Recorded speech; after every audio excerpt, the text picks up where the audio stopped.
Good evening, everybody. Welcome, welcome, welcome to tonight's Footsoak session, Sahaja Yoga. For those of you guys who don't know me, my name's Michelle Simons from Lynn, Massachusetts. We got to write Boston, though, so people know.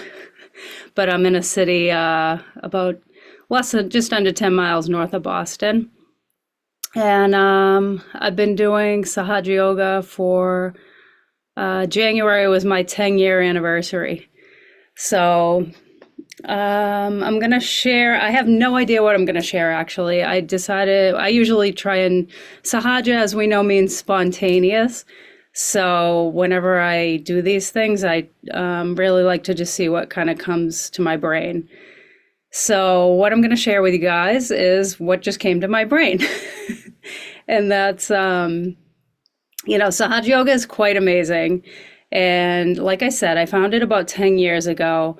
I'm a person in long-term recovery, so from addiction. So what that means is I've been in recovery now, which is like a program of abstinence, and I attended a lot of 12-step, and it's been last December was 24 years. So I found Sahaja Yoga when I had 15 years in recovery. And the reason I started looking for something was in the 12 steps in this program that I practiced. Of the 12 steps, the 11th step is prayer and meditation. So I always had a connection with a higher power. I grew up Jewish, but yet I never really connected to the religion. It was fun, and we sang some Hebrew songs, and that was okay. And I had some nice, social experience, but I made zero connection that like God and Judaism had anything to do with each other. So I think they missed something in the teachings for me when I was a kid, or I missed something. But I always was a spiritual human being, even, throughout some of my like crazy life in my 20s. But meditation is one of the things that we're actually like supposed to practice in the 12-step fellowships. And I never did it. And back then, a lot of people didn't do it. Nowadays, it's pretty popular. But I knew I wanted a stronger connection with my higher power. And that higher power I called God, and it was kind of this formless, spirituality that I had. And I would pray every morning to like, dear God, please keep me away from a drink, a drug, and a cigarette today. And we say this prayer, like, I pray only for God's will for me and the power to carry that out, which is, one of the prayers that they suggest we pray for in recovery programs. But what happened was, like, at about 10 years ago, I just started experiencing anxiety, which I really never had before. I mean, I was like a shy kid and stuff like that, but comfortable and confident at the same time, especially after recovery. But I started having like just some little physical issues, and they were giving me some anxiety because I felt a little weak because, I was having some physical stuff. And I knew meditation was the answer. Like I knew I needed wanted and desired the stronger connection to my higher power. So I got online and I started searching for meditations, and I found a few things where they charged a lot of money. And it's not that I couldn't afforded to pay for some things, but it just felt wrong. It just didn't sit with me right. I knew that you just can't pay for spirituality like that. There was something like just morally felt wrong about that. And then I just found something that just said Salem meditates. And, I told you guys I'm in Massachusetts, and I'm very close to the town of Salem, which many of you might have heard of. It's got a reputation for the witch trials, which is an interesting town to start Sahaja Yoga in, I'll tell you that much. But so I found it, and the first day that I sat down for the meditation, this woman, Karishma, was teaching, and she had a chakra chart up. And she started like talking about the subtle system.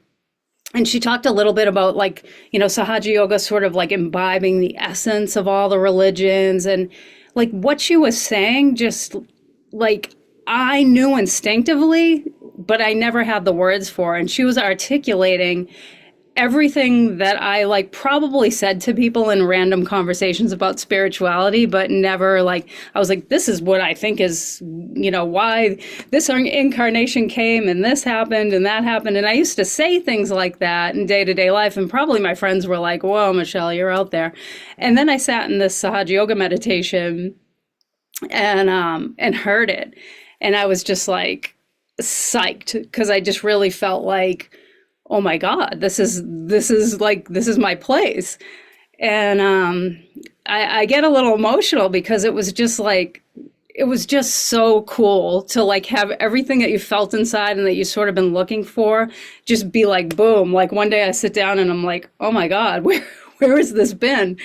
And little did I know the woman that was teaching it was just, she told me that she was just praying and praying and praying that just like one person, like one strong, what we call seekers, which you've probably heard that term before if you've been coming to Sahaja Yoga for a little bit. She said she was praying for like 7 years that she was living in Salem or something for just like one, strong seeker to come. And she just wants a friend that like, that like gets as excited about Sahaja Yoga as she was. And, I'm using my words, of course. But and I came and I remember looking at her and I said to her, I emailed her, I think that night, and I was so excited. I was like, you seem really cool. Like, can we hang out sometime or can we be friends? Or I said something cheesy like that. And it was pretty instant. We clicked right away and we've been friends ever since. She's since moved out of the country. She's been all over the map. But we've remained in touch. In fact, we're going to meet again in a few weeks when she comes to Massachusetts. So, yeah, I've been practicing ever since. I literally never missed a day of meditation since then. Once I found this foot soaking, because I'm a very right-sided, heated up livers type of person, and I can tend to, when I'm off, go to the aggressive side, which is dangerous for me. In fact, today I cut my right Vishuddhi finger. If you know the Vishuddhi, this is like our communication. And if my communication gets aggressive, I get like a little, little like slap from my higher power. And that's what happens. So I have to be careful. So I love foot soaking. I've really, that's probably one of my favorite treatments. I live near the ocean and I get to use that all the time. So I'm excited to do some foot soaking with everybody tonight. And if you're brand new here, don't worry, just kind of follow along. And for those who've been coming around, we might do a little mantra or something, but I'll explain what we're doing so we'll have an idea. So I know that all of you are prepared with your foot soak buckets, as I am with mine right underneath.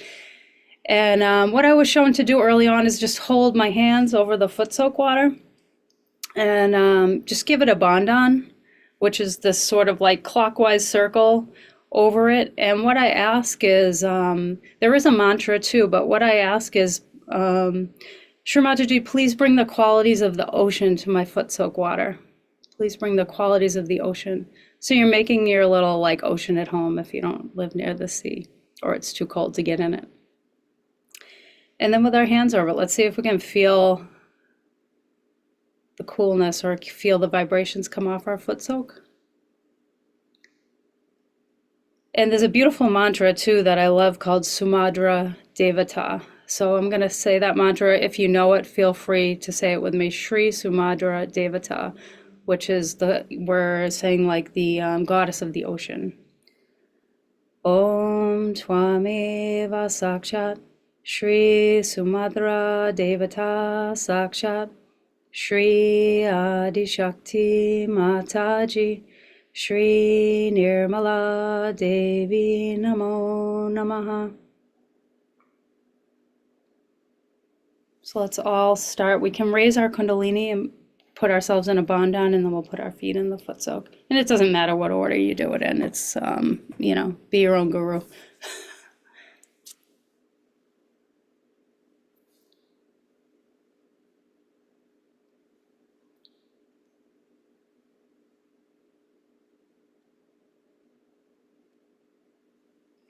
When we give ourselves a bandhan, do it thoughtfully, just over our heads and back, and just feeling we go 7 times. So it's a protection, and it's a silent prayer for protection. So we try not to do it in a haste.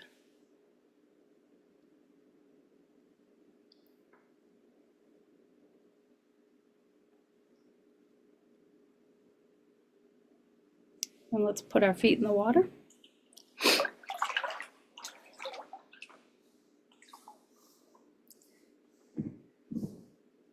And also with the Footsoak, some people like to leave their eyes open, some people closed. Again, whatever you're comfortable in.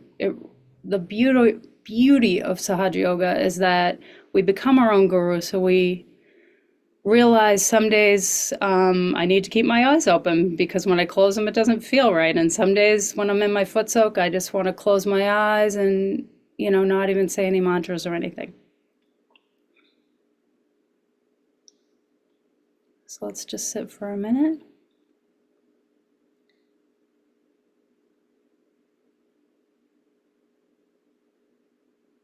Just watch our breathing settle down. I'm telling myself too. Anything I ask people to do in Sahaja Yoga, is all things that I would do myself, or I'm telling myself. So I never ask anybody to do anything that I wouldn't be willing to do.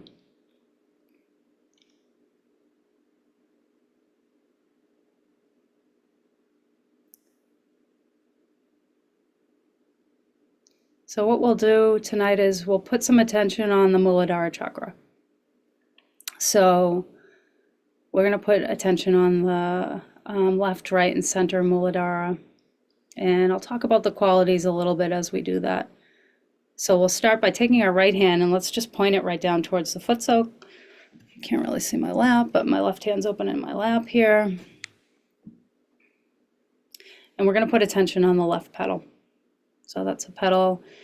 The Muladhara is at the base of our spine, and the left pedal points to the left, and it starts the left channel.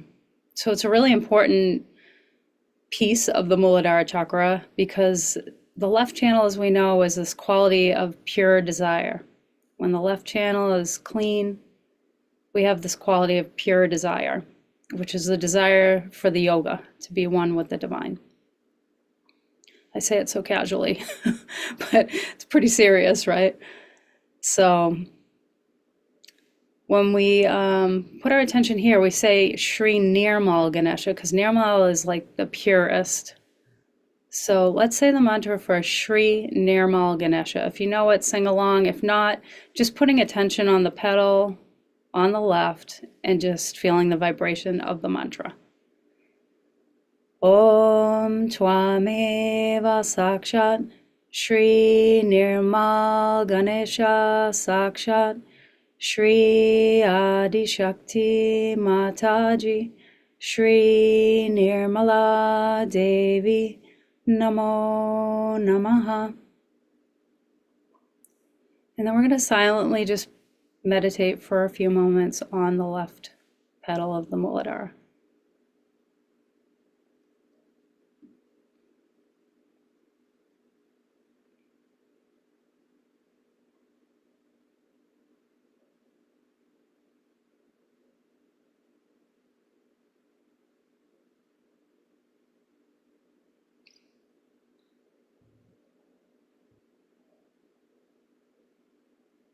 We can ask Mother Kundalini, please cleanse and clear my left Muladhara. Please give me the quality of pure desire.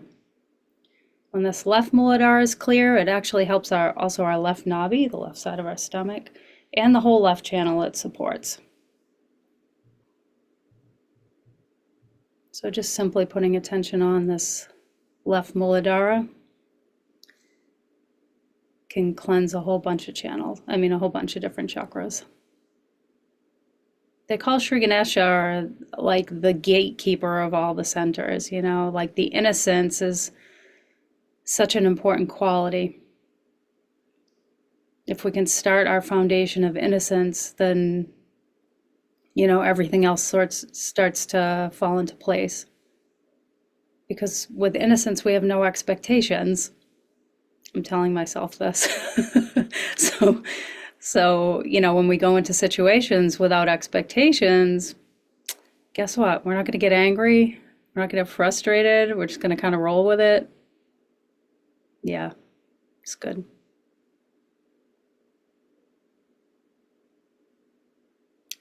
Notice what we feel on the palm of the left hand now. See if it's starting to cool off. As we know, the Muladhara is located here at the base of the palm. See what we feel. And we can ask in our hearts, just give me that pure desire.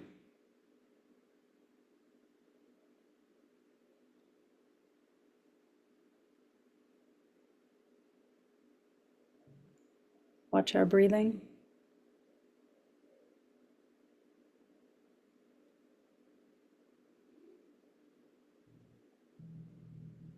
And then let's take our right hand back to the lap. Bring the left hand down towards the water. Going to put our attention on the right Muladhara. So if you don't know, I'm going to tell you right now, Sri Kartikeya is Sri Ganesh's brother. And Sri Kartikeya is on the right Muladhara, which takes care of and supports our whole right channel. So here we'll say the mantra for Sri Kartikeya.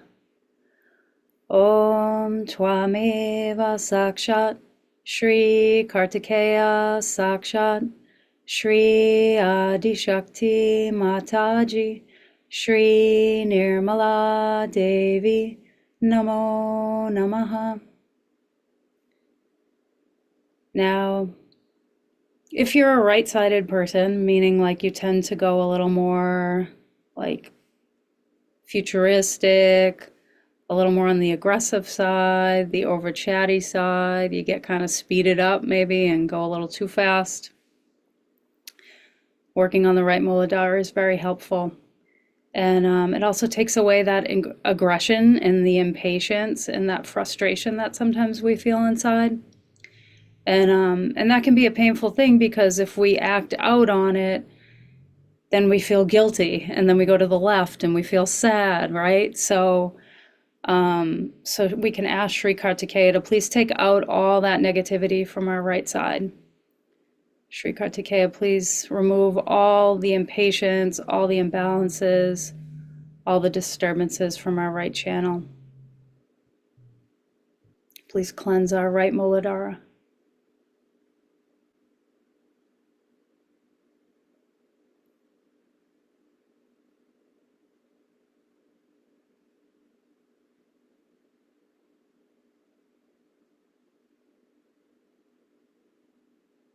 Let our attention go there. Let our desire for it to be clean be in our hearts. And the intensity, I was going to say desperation, but like the intensity of our meditation is important.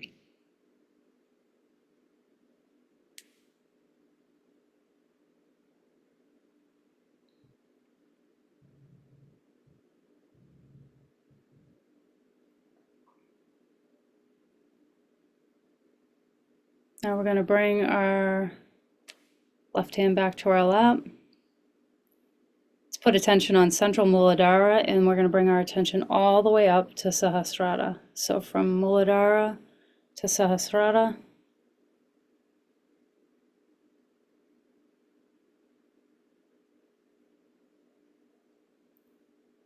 And we're just going to say the mantra for Sri Ganesha again, just for Sri Ganesha. Om Twameva Sakshat Shri Ganesha Sakshat Shri Adishakti Mataji Shri Nirmala Devi Namo Namaha.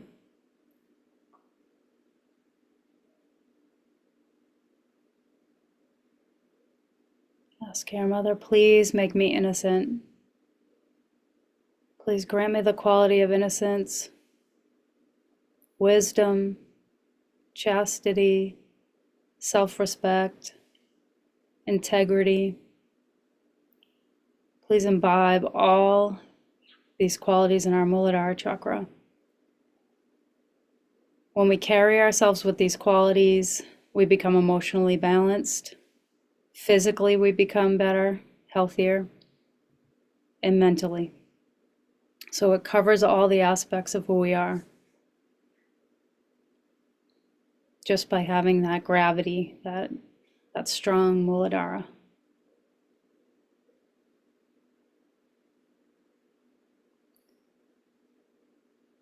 So let's raise our Kundalini a couple of times up to Sahasrara.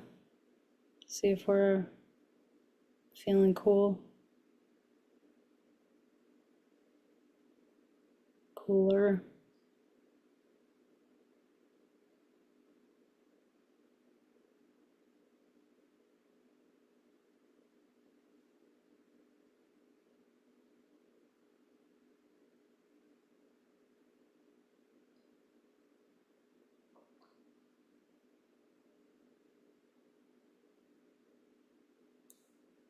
Now I think our foot soaks are full. And you kind of can get like an instinct. Sometimes I just feel like, yeah, my foot soak's full. And you can feel like it took everything out. And maybe sometimes we even go for a second round or we just, discard it at that point. Usually before I finish foot soaking, this was something that was shown to me by some yogis, was to take my hands on my lower back and then brush across my thighs, off the knees and down the shins and into the water. So I'm just kind of like pushing everything off. We can do that a few times. Just getting any of that extra stuff out. Some people do it 6 times for like the Swadhisthana chakra has 6 petals, but whatever you feel is good. Again, be your own guru. Oops, got a little aggressive there. And then you can brush off your shoulders, sometimes even like this, and just take everything down. And then just see how we feel.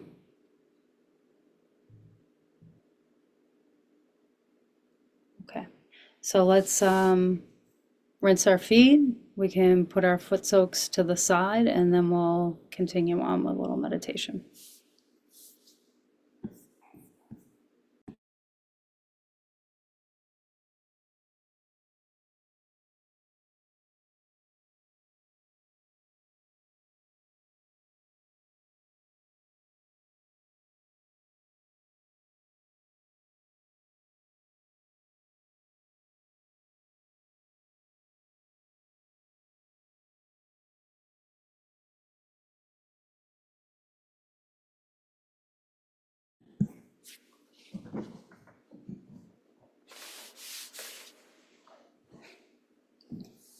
So let's just open our hands in our lap.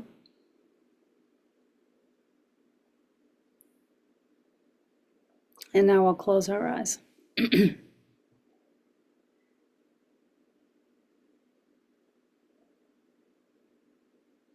Let's bring our attention inside.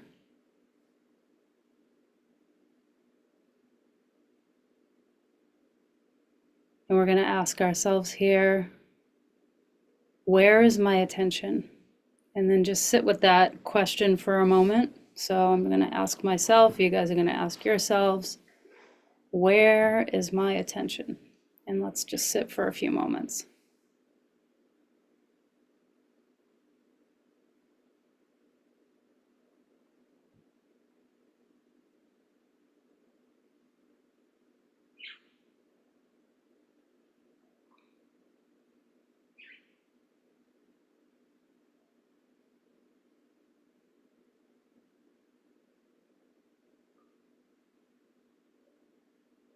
One thing in Sahaja Yoga is getting to that state of silence or thoughtless awareness is literally the essence of everything. If we can get to that state, then we can feel that connection and be sure that, we're going to grow. And so when we're alone and meditating, sometimes it's the hardest time to actually be in meditation because nobody's guiding us. So we can't just sort of shut down and listen to somebody else. So I ask myself this question, where is my attention? And then I watch. And sometimes I feel like, maybe my energy's being pulled from either side, or sometimes it's very easy to get up here in Sahasrara and just the thoughts can stop. But once we're honest and sincere with ourselves with that, then we can work on or know where we're being challenged and what chakra to work on or how to help clear out whatever's in the way.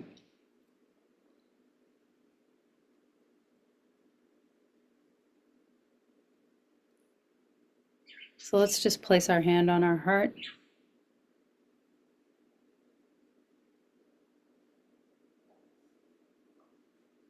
And we can just say inside to ourselves, I am the pure spirit. I'm not this body. I'm not this mind. I'm not these thoughts. I'm not the ego, nor am I these conditionings. I am the pure spirit.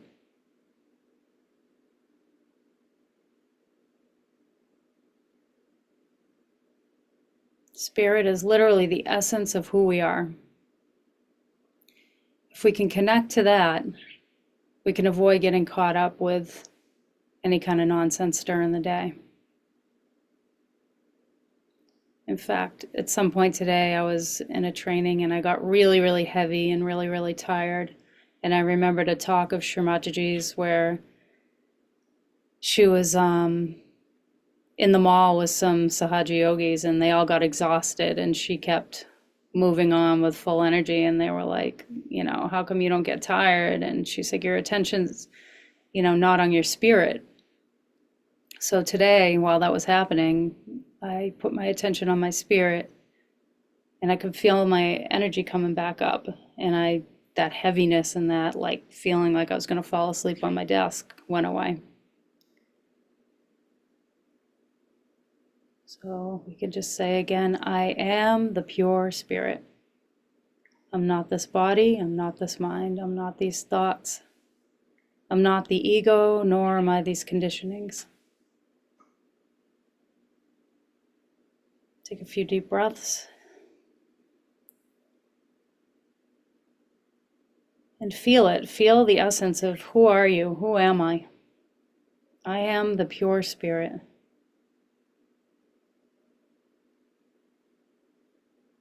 I'm not even the skin. I'm not this hair. I'm not these stupid tattoos.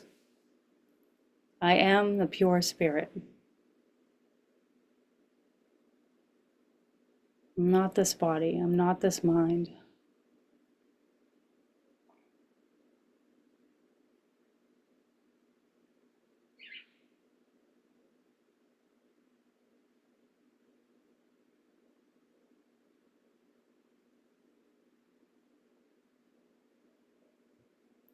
Now let's bring our attention here to the bridge of our nose. This, I don't know if people have learned about, but it's a really cool center called the Hamsa chakra. It's part of the Vishuddhi, so we probably have learned about the Vishuddhi chakra, which is our center of communication.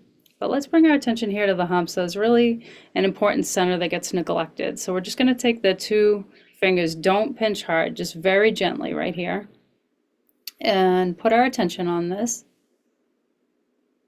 And the word here that we use for this center is discretion. So this concept of divine discretion is really cool, because when we become our own gurus in Sahaja Yoga, we can develop this quality of divine discretion where we know exactly what's right and what's wrong for our own spiritual growth, for our own benevolence. So we can ask here on our Hamsa chakra, please give me the divine discretion. Sometimes we struggle, we have an internal struggle of I think I'm right, but I'm not sure. And we can struggle with that kind of stuff. And the deeper we go in Sahaja Yoga, the subtler these problems become, or I shouldn't say these problems, but these sort of ethical dilemmas come inside us and we're like, I don't know, and we can't look outside for these answers. They have to come from within. So we can ask here, Mother Kundalini, please give me the divine discretion. Let me know exactly what is right and what is wrong for me, and let me not compromise on those values. There's a story about the swan is the symbol here of the Hamsa chakra. And Shri talks about the swan's discretion is so subtle that if you mix milk and water, the swan can suck only the milk out of there and leave the water. So it's a very cool analogy that she gives about this discretion. So that's how subtle and how just mind-blowing to me anyway of this discretion can get. Please grant us the divine discretion. Let me know what's right and what's wrong. Let me not compromise what I know.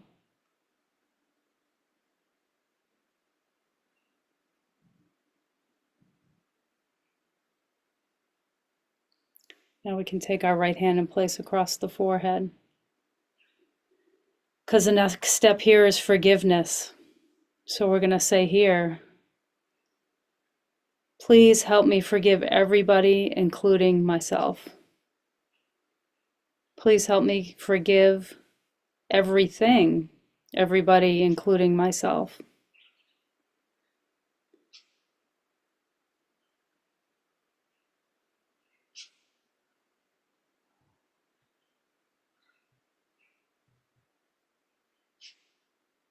Watch our breathing. Relax any tensions we might feel in our forehead.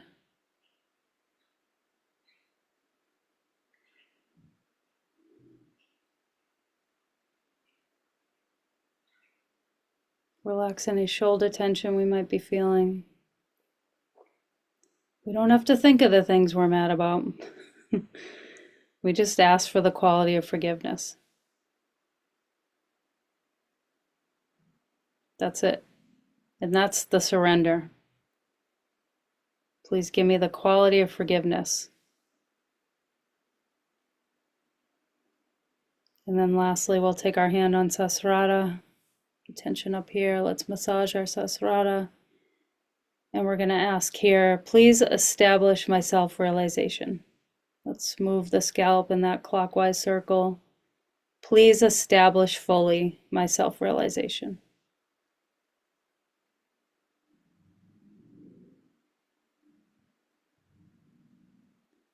Let's raise our hand above our Sahasrara a few inches, see what we feel.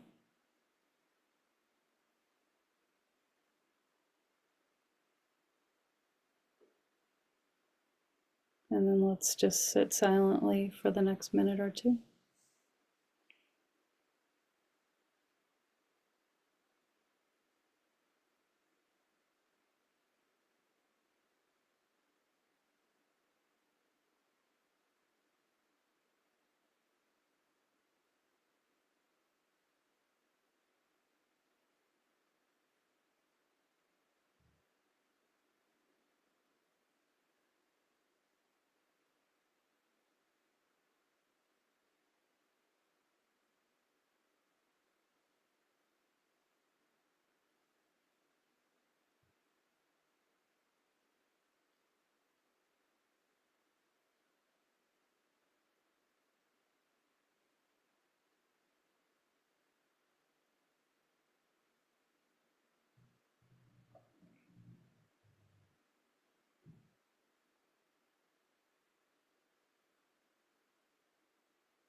When we feel ready, we can slowly open up our eyes.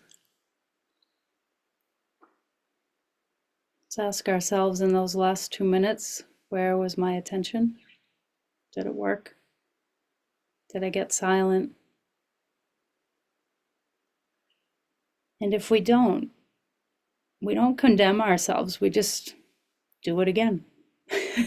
Sometimes I go 2-minute intervals and just, sit there for the 2 minutes, watch. And if I was all over the place, I try it again. And that's all it is. And one other piece I'll say in Sahaja Yoga, don't ever get down on ourselves. It's not a linear journey. It's like this. So we have ups and downs, and sometimes the downs feel like, what happened? I'm not growing, but those sometimes are the biggest growth periods when that happens. So, and then we sort of climb back up and get back to it, or get more intense about our meditating, and that'll happen. So hopefully you guys are having like a fun Sahaja Yoga experience so far, no matter how long you've been doing it.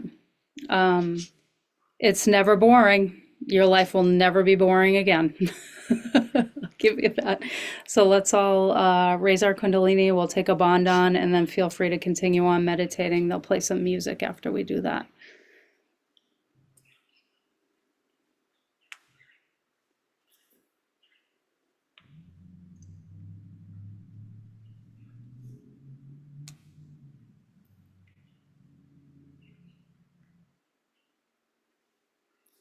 And then slowly, using all the vibrations we have now, just to go over each chakra.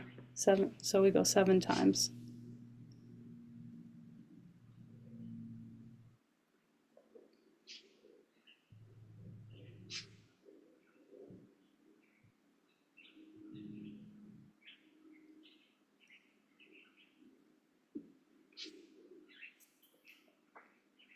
So thank you, everybody. It was delightful to be here. I want to thank Tracy for asking me to do this, and happy meditating.